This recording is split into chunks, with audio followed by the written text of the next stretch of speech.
మనం చూస్తున్న floor leader లేకుండానే బీజేపీ బడ్జెట్ సమావేశాలకు వెళ్లనుంది. బీజేఎల్పీ లీడర్ ఎంపికపై మల్లగుల్లాలు పడుతోంది కమలం పార్టీ. ఇక మరిన్ని వివరాలు మా ప్రతినిధి విక్రమ్ అందిస్తారు. విక్రమ్, మనం చూస్తూనే ఉన్నాం బీజేఎల్పీ లీడర్ ఎంపికపై మల్లగుల్లాలు పడుతున్నట్లు కమలం పార్టీ మనం చూస్తూనే ఉన్నాం. ఎటువంటి క్లారిటీ వచ్చింది ఇప్పటి వరకు? హరిత, బడ్జెట్ సమావేశాలకు బీజేఎల్పీ నేతను ఎన్నుకోకుండానే ఈసారి బడ్జెట్ సమావేశాలకు వెళ్ళబోతున్నారు బీజేపీ ఎమ్మెల్యేలంతా. బీజేపీ నుంచి 8 మంది ఎమ్మెల్యేలు ఎన్నికయ్యారు. 60 రోజులు కావస్తుంది దాదాపుగా.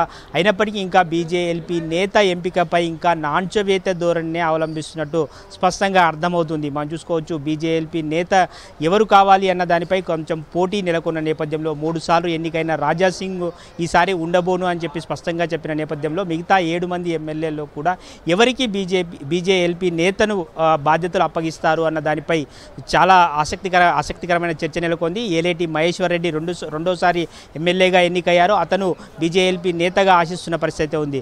మరోవైపు ఇద్దరు మాజీ ముఖ్యమంత్రి కేసీఆర్, అదేవిధంగా ముఖ్యమంత్రి రేవంత్ రెడ్డిని ఓడించిన కామారెడ్డి ఎమ్మెల్యే వెంకటరమణారెడ్డి కూడా బీజేఎల్పీ నేత బాధ్యతలను ఆశిస్తున్న పరిస్థితుల్లో ఎవరికి అప్పగిస్తారు అన్నది ఆసక్తికరంగా మారింది. ఇది జాతీయ పార్టీ నుంచి ఒక ఇన్ఛార్జి వచ్చి పూర్తి స్థాయిలో అభిప్రాయ సేకరణ చేసిన తర్వాతనే ప్రకటించే అవకాశం ఉంది.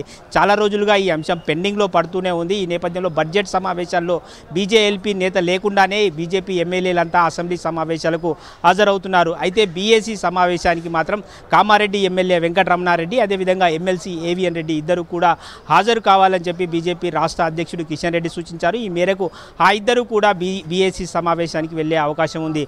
ఇండికేషన్స్ మాత్రం వెంకటరమణారెడ్డికి మాత్రమే బీజేఎల్పీ నేత వచ్చే అవకాశం ఉందన్న ఇండికేషన్స్ పార్టీ ఇస్తున్నట్లు స్పష్టంగా అర్థమవుతుంది. బీఏసీ సమావేశానికి వెంకటరమణారెడ్డిని వెళ్ళమని చెప్పి పార్టీ ఆదేశిస్తే ఖచ్చితంగా వెంకటరమణారెడ్డికే బీజేఎల్పీ నేతగా బాధ్యతలు అప్పగించే అవకాశం ఉందన్న ఒక ప్రచారం అయితే సాగుతుందని చెప్పుకోవచ్చు. ఇక బడ్జెట్ సమావేశాల్లో అంశాల వారీగా ఎవరెవరు ఏ అంశాలు మాట్లాడాలి అన్న దానిపై కూడా పార్టీ అధిష్టానం సూచించబోతుంది. సాగునీటి అంశాలపై ఇప్పటికే చర్చ జరిగే అవకాశం ఉంది. ఏ విధంగా ముందుకు వెళ్ళాలి, సాగునీటి అంశాలకు సంబంధించి చర్చ ఎవరెవరు మాట్లాడాలి అన్న దానిపై పార్టీ రాష్ట్ర అధ్యక్షుడు కిషన్ రెడ్డి సూచించిన తర్వాతనే మాట్లాడే అవకాశాలు అయితే స్పష్టంగా కనిపిస్తున్నాయి. హరిత.